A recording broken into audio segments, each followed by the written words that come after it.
Where have I been? What have I been doing?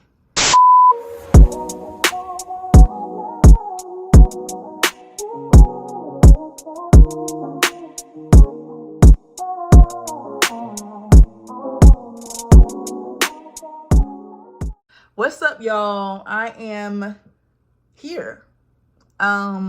Here as in on YouTube again.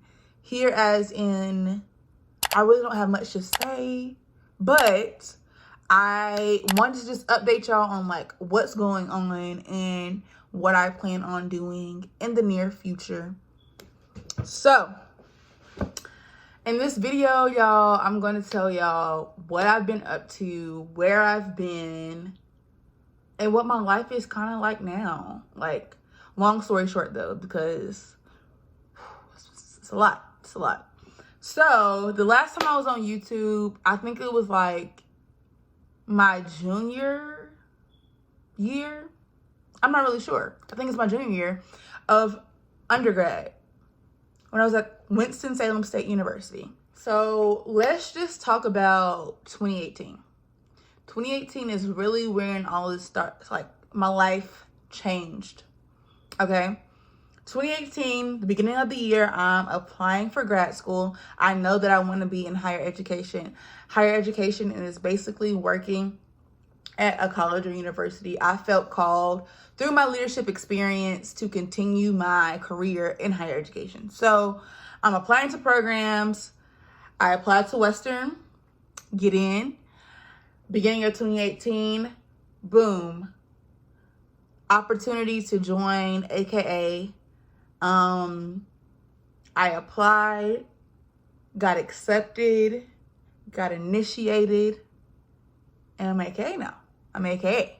And literally was the best time of my life. Anyone who knows me knows that I literally, I don't want to say live and breathe, but I live and breathe my sorority because this is the work that I do. And I feel like that God has definitely called me into a purpose that's aligned, which sounds crazy. That might sound weird, but I entered in higher education knowing that that was my calling. I've wanted to be an AKA my whole entire life. Now I have the opportunity to use my platform as a sorority member, as a member of AKA, as a member of the Divine Nine, to lead other students and mold them to be the students that they need to be right representations of the organization and citizens of the world, like just molding people and pouring into people. And it had been nothing but God the way that happened, because that happened my senior year. And I was only able to be a part of my chapter for all of a week. We came out, we were initiated, and had our campus presentation on the very last day of school. No, it was a Sunday, and the next day, that Monday, was the very last day of school. So I was able to be initiated into the Gamma Lambda chapter of Alpha Kappa Alpha Sorority Incorporated on Sunday, April 29th. We're celebrating 2 years in a couple of days, with 60 other women, me being number 57. I wouldn't have it any other way. Like I said, it has created and opened so many doors for me to continue my career and truly live out the purpose of the organization. I didn't just join it just for the sake of joining it, but I was able to truly align myself and align my membership with my purpose in life. So really glad that I was able to do that. So 1, I got into grad school. 2, I became an AKA. 3, I graduated. That was a lot all in once. I graduated. I was so happy. And that was it. And then right after graduation, like, when did I find out? maybe not right after graduation. I graduated May 18th, I think, or 19th. And I found out I was pregnant like the first week of June. Yeah. And how I found out I was pregnant was crazy. I thought I was dying. I'm gonna go ahead and let y'all in on this story because it's kind of funny, but it's not. It's really serious. There's a long history of breast cancer in my family. Long story short, I was feeling like this like weird like feeling in my boobs, and it was hurting. And then I was like doing my self-examination because you're supposed to do that as a woman. You're supposed to do that. And so as I'm feeling on myself, I'm like, oh my God, I think I find a lump. I'm on the phone with my friends. I'm like, y'all, I'm really concerned. And they know I'm on joke time all the time, but like they knew at that moment, like, this girl is serious. Like, she thinks she about to die. And I'm like, oh my God, like, what if I really have breast cancer? Like, I'm already traumatized because in 2018, unfortunately, I lost my grandfather to cancer. So, like, cancer was, like, in the forefront of my mind. And so I'm like, oh my God, I have breast cancer. What am I going to do? I'm about to die. So I told my mom, like, oh my God, Mom, I think I have breast cancer. Take a shot for every time I say breast cancer in this story. Like, I was really freaking out. Like, I feel the feeling that I felt right now. Like, I was really worked up. And she was like, oh my God, just go, make an appointment. So I'm making an appointment to get my breast checked because I thought I had breast cancer. And so I go to the doctor. They're like, we're going to check, do you kind of feel something there? We're going to, refer you out to go get, a mammogram. But while you're here, we're going to do the whole works. We're going to do your whole, womanly checkup. I'm like, okay, sure, fine. I just definitely want to make sure I don't have breast cancer. That's why I'm here, because I think I'm dying. And they're like, okay, we're going to, like, make sure everything's looking good with you. So they go to do the works, yada, yada, yada, check up in all my lady parts and stuff like that, have me pee in a cup. And so he comes back and he tells me, so we found out that you're pregnant. And I said, what? Come again and say what? Pregnant? Is there any chance that you could, I'm thinking to myself, like, I know he lying. I'm not pregnant. I immediately was like, so what do I do? Like he was like, well, there's nothing for you to do. You either have the baby or you don't. I'm like, oh my God. My mama out in the lobby because she thinks I'm dying. She's here for moral support because she thinks I have breast cancer. And I don't. I have a baby. And I didn't know what to say. And I call my friend. I get on the phone. I walk out. I'm like, can I get this in a paper form that says, like, I am pregnant, so that, like, the person that impregnated me will believe this, because I'm barely believing this. And he was like, yeah. So I take the paper. He was like, come back. We can schedule your appointments. Do an ultrasound, see how far you are along. And all of this was just like a blur. And so I left the lobby. I went back out to the lobby with my mom, and she's like asking me, but I hurry up, I get on the phone with my friends, and I call, and I'm like, big, you ain't even going, tell me why I'm pregnant. Why? Tell me why I'm pregnant. And so I'm getting on the, like, elevator, talking before my mom can get on the elevator. So I'm waiting for her to come downstairs. And she's like, oh, what happened? I'm pregnant. And so that's how that went. So I found out I was pregnant that summer. Literally enraged, upset, because I'm trying to get to the bag. I got in grad school. I'm really trying to secure a bag. I have goals. I know what I want to do. I want to be the president, chancellor, dean of students of a university one day. And a baby is not going to stop me from doing that. Okay? So the first person I called, which is crazy, outside of my friend, was my program director. I'm like, look, I just found out I was pregnant today. And I want to know, can I continue to do this program? Like, I've never had anyone to do this. I'm looking at my rights. You can't kick me out the program. Y'all are going to have to fund me. Y'all are going to continue to keep me employed. Like, y'all are going to have to work out something. She's like, oh my God, congratulations. You're going to be able to do it. I just had a baby. Like, we'll work with you. Like, you're going to be able to do this. I'm like, all right, bet.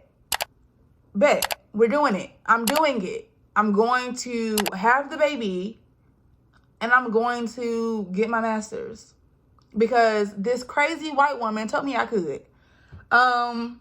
If it wasn't for her, like, oh my God. Whew. So I did it. I prepared to have a baby, found out it was going to be a girl, having a little legacy. And it wasn't easy. Definitely had a lot of, I didn't have pregnancy complications, but I had a lot of things that I was dealing with during during my pregnancy. And I was able to have a healthy baby, who was initially supposed to come on Christmas Day. But she came on New Year's Day of 2019. So McKinsey, Noel, boss, Noel from Christmas. It's just crazy how that came about. And it's crazy looking back at it because I was pregnant during my initiation into AKA. And so that kind of just blew my mind, just thinking about that, being up there on that stage, pregnant with my daughter, who will be also an AKA. No choice there. So yeah, that's that. So I've talked about grad school, AKA being a mom, getting into grad school. So now my grad experience, this ish is hard. It's not for the weak. It academically wasn't challenged by it as much. It was just a lot of work that you had to put into it. Along with life and having to work and get that field experience, makes it very challenging. And so with me being a mom, I was lucky enough to have a family to support me, and help me keep McKinsey while I focus on school and work, and me going back and forth with her and visiting her on weekends and breaks, and bringing her up here when I can, because I go to school 3 hours away from home. And so I really wanted someone that I would trust with my child. So with that being said, I was able to power through. It was a lot getting acclimated to a PWI. And so a little background about that. I went to an all-white, basically middle school, high school growing up. And my first initial, which is crazy how life works, my first initial school that I wanted to go to was Western. But being a first-time generation college student, like Winston-Salem State was the first people to get back to me. Even with me being like a chancellor's applicant for Western, like Winston didn't play no games. And so my mom was like, oh, your aunt went to Winston. We putting money there. That's where you're going. You're going to Winston. And so she paid the deposit, and literally right after she paid the deposit, I got all of my acceptances to all the schools that I applied to that I really want to go to, like ECU, Western Carolina, so on and so forth. So I was really upset about that. But it was a big culture shock because all white people, having my white friends, which I loved, and my teammates, to the ghetto. Like, hood shenanigans. Like, and I wouldn't have it any other way. Like, I love Winston. Like, literally, hood shenanigans.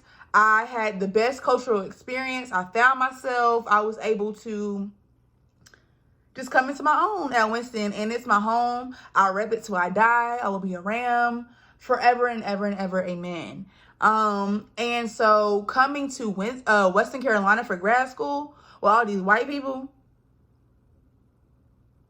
was a lot. And I'm being real right now, because not to even make race a big issue, because I feel like, you know, we have got past some of that, but there's a lot that we have not got past. And my experience was definitely affected by my identities that I hold as a woman and as being a part of the Black community. So being a Black woman, intersectionality there, definitely impacted my experience. And so definitely something I could potentially talk about in another video, but it made it even harder because my support system was via FaceTime. Because if I wasn't talking to my family or my friends, I really didn't get integrated here until I was able to meet other sorority members who kind of like took me up under their wing. And this person was a part of my program as well. She was also part of my sorority, and she did my job that I'm doing currently, which is advising MPHC. So integrate me into that part, which were the Black people on campus, really helped me and kind of like help my experience. So boom, I get integrated into school. Work was crazy. Res life is no joke. Working within a residential hall with either first year students, any type of student population has its own challenges. And I don't think people just credit us enough for working within residential living, because it's a lot that we do. We love what we do, but it's a lot. So that was a lot. Done with my first year. Let me track back. Done with my first year. Intern at CPCC over the summer because I wanted to be at home with McKinsey. So I went to Central Piedmont Community College and I worked in their first year experience office, orientation and admissions. After that summer, second year, we in here working in, got pulled to be the NPHC advisor. So I'm working in Greek life, got a check.